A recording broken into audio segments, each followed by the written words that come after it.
Allez, c'est à nouveau moi.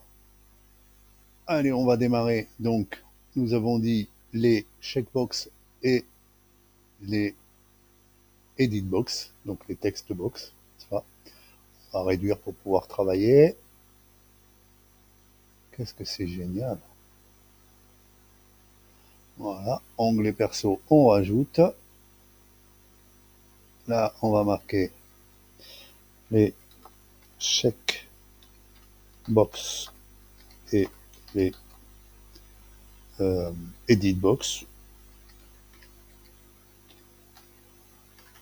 B majuscule, pardon. Hein, voilà. Hop. Toujours pareil, un icône. Tout va bien. Pour le meilleur des mondes. On va mettre celui-là. Alors, checkbox. 1, 2, 3. Voilà. Je vais mettre un séparateur. Voilà. Et je vais mettre des edit box. 1, 2, 3. Voilà. Checkbox, est-ce qu'on met un icône ou pas? Je sais plus. Tiens, on va mettre un petit peu les chaps là. Rigolo. Et voilà. Hop. Ouais, j'ai des erreurs. Ah, il faut que je corrige cette erreur. Alors, pour le moment, je vais faire on error resume next.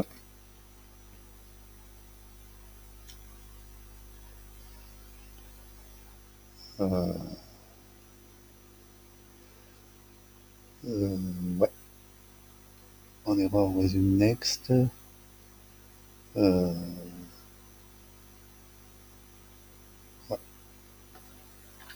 Erreur.clear. Voilà. Ferme la gestion. On error goto 0. Voilà. Pour le moment, on va recommencer parce que sinon, ouais.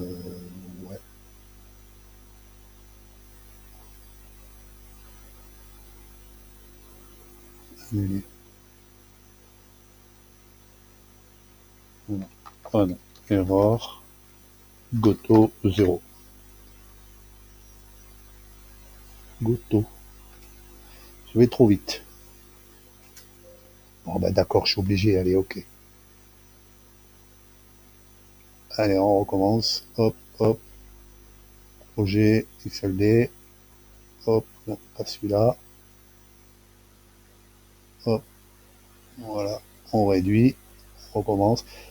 Il y a des petites erreurs dans les listes. Ça, c'est parce que moi, je suis sur 2013. Il y a des trucs que j'ai pas. Donc, forcément, quand je tombe sur une qui n'existe pas, et bam. Voilà. Donc, c'est un peu problématique. Je vais faire une autre gestion, parce que les gestions d'erreurs, j'aime pas trop ça. Donc je vais faire une autre gestion, ne vous inquiétez pas, ça sera livré en temps et en heure, voire même en avance. Alors, on a vu les menus hybrides, maintenant je vais rajouter un groupe. On a dit, donc, ici, ça sera les checkbox et les edit box. Avec un S, s'il vous plaît. Merci. Edit, j'ai dit. Ah, je vais un petit peu trop vite, peut-être. Edit box. OK. Un icône. On va essayer d'y arriver quand même. M. Normalement, il y a une gestion d'erreur, donc si ça pète, ça devrait pas mettre l'icône et c'est tout.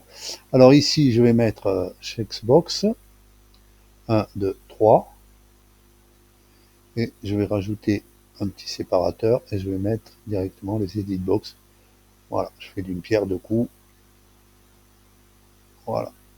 Alors, somme toute, les checkbox, le on action, toujours pareil, hein, tous les get enabled, les get preset, forcément, le checkbox, hein, le get visible, tout ça, ce sont des génériques, des callbacks génériques auxquels ils ont droit. À tout le reste, c'est grisé parce que ils n'y ont pas droit, tout simplement. Voilà. Par contre, là, il faudrait le débloquer parce que là, normalement, il y a droit. Voilà. Même le tag, il y a droit. Le size, non. Visible, oui. Item size, non. Voilà. Donc, je vérifierai ça. Et puis voilà. Donc, checkbox, edit box. Voilà, tout simplement. Alors, euh, le edit box, il a normalement, et là c'est encore débloqué, normalement il a le size string, mais je vais vous les débloquer. Au fur et à mesure, je débride un petit peu le truc, hein. Donc de façon que vous puissiez aller même un peu plus loin. Mais bon, voilà, ce sont des contrôles relativement simples, hein. C'est oui ou non pour le checkbox et edit box, et on change tout simplement, hein. C'est le seul callback qui est intéressant là-dedans, et peut-être même le get text pour mettre un texte par défaut. Voilà. Après, le reste, c'est vraiment du dynamique, c'est vraiment au besoin, si, si vraiment c'est le cas. Sinon, ben voilà, c'est des contrôles assez classiques, assez, assez simples. Voilà. Donc, ce que je vais faire, je sauve le projet, voilà, et je crée le fichier, tagada, tagada, tagada.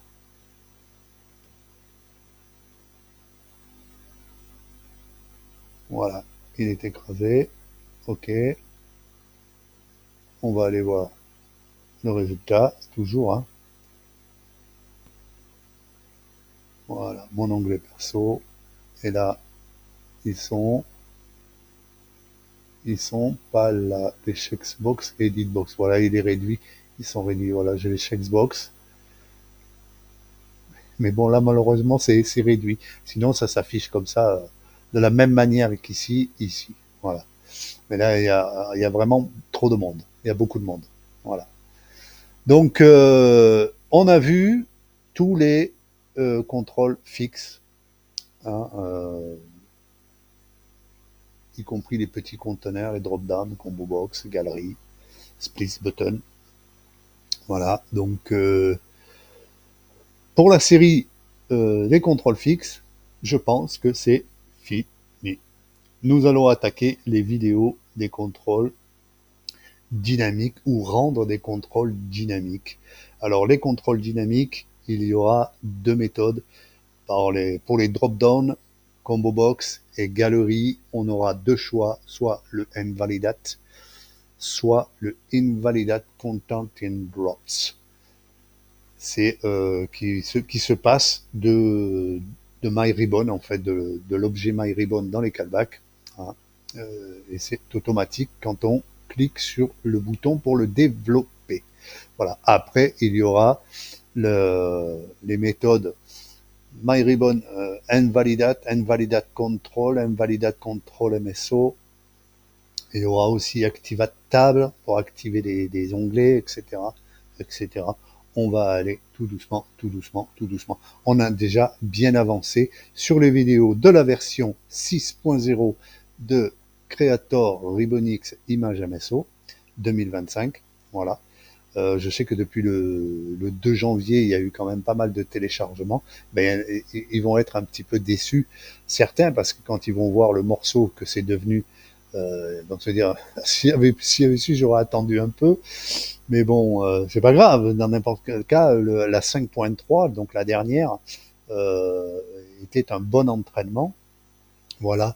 Et elle signe l'arrêt de mort définitif des moteurs Prev 1, Prev 2 et Prev 3, ainsi que les moteurs Alien 1, 2 et 3 pour le Triview.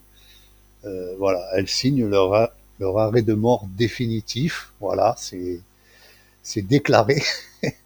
Parce que alors là, vraiment, on est arrivé dans des performances qui, même moi, qui suis le développeur, franchement, je suis étonné. Parce que quand je travaille sur vb.net, je vois la différence. Je vois la différence des réactions des, des, des programmes et des logiciels. Et je me dis, pour faire pareil avec VBA, c'est quand même costaud.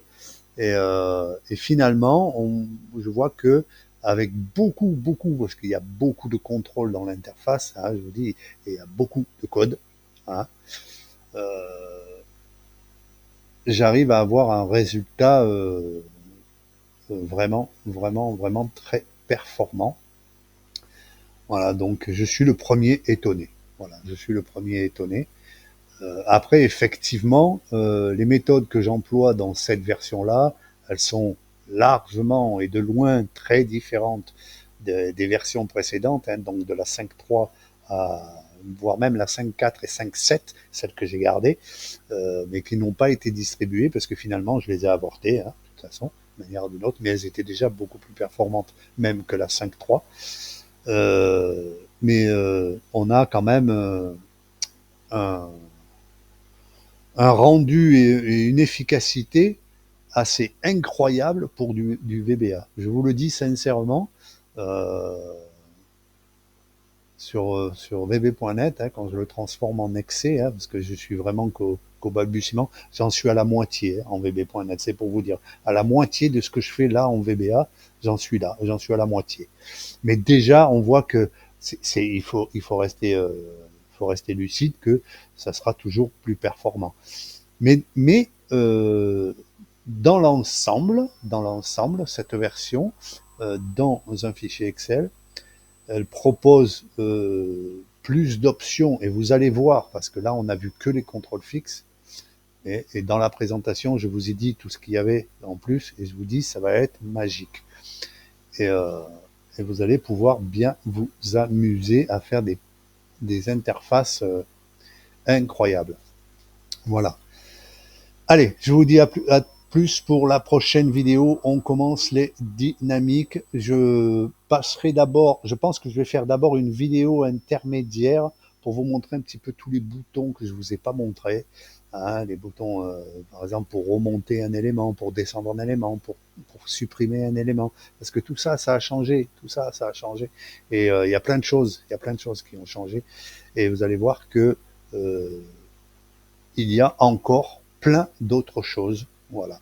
Là, on a fait les contrôles fixes.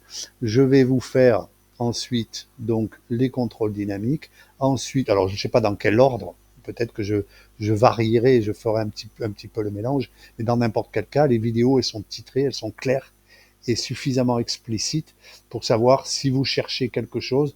Vous avez dans le titre sera suffisamment explicite. Voilà, donc on fera les contrôles dynamiques et aussi les builds. Tout ce qui est build. Onglet build, contrôle build, menu contextuel build, etc. Oui, je vous le redis, on peut le faire dans le Custom UI XML.